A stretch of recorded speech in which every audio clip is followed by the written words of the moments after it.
राहुरी तालुक्यात अपहरण करून खंडणी उकळणाऱ्या टोळीला स्थानिक गुन्हे शाखेच्या पथकाने अटक करण्यात यश मिळवले। या कारवाईमुळे परिसरात दहशत निर्माण करणारी ही टोळी अखेर गजाआड झाली आहे। फिर्यादी बापूसाहेब रामदास गागरे वय वर्ष 39 राहणार तांबोरे तालुका राहुरी हे दिनांक 13 ऑक्टोबर 2025 रोजी वाकडी तालुका राहता येथे ड्रायव्हरला घेण्यासाठी जात असताना पांढऱ्या रंगाच्या चारचाकीतील आरोपींनी त्यांचा पाठलाग केला। निळवंडे केनॉलजवळ हत्याराचा दाग दाखवून त्यांना जबरदस्तीने चारचाकीत बसवून एका निर्जन गोडाऊनमध्ये नेण्यात आले। तेथे मारहाण करून 10 लाखांची खंडणी आरोपींनी फिर्यादीकडून मागितली।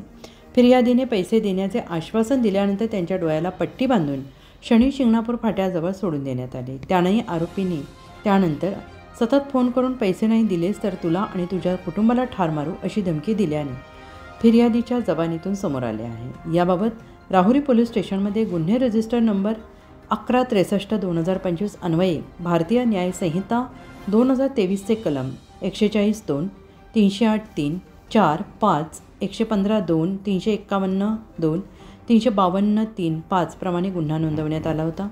गुन्हा घडल्यानंतर स्थानिक गुन्हे शाखेचे पोलीस निरीक्षक किरणकुमार कबाडी यांच्या मार्गदर्शनाखाली पथक तयार करण्यात आले।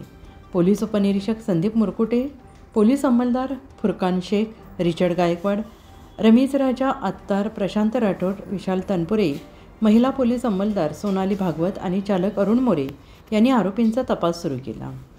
पथकाने अथक प्रयत्न करून आरोपींचा माग काढला, त्यांना अटक करण्यात यश मिळवले।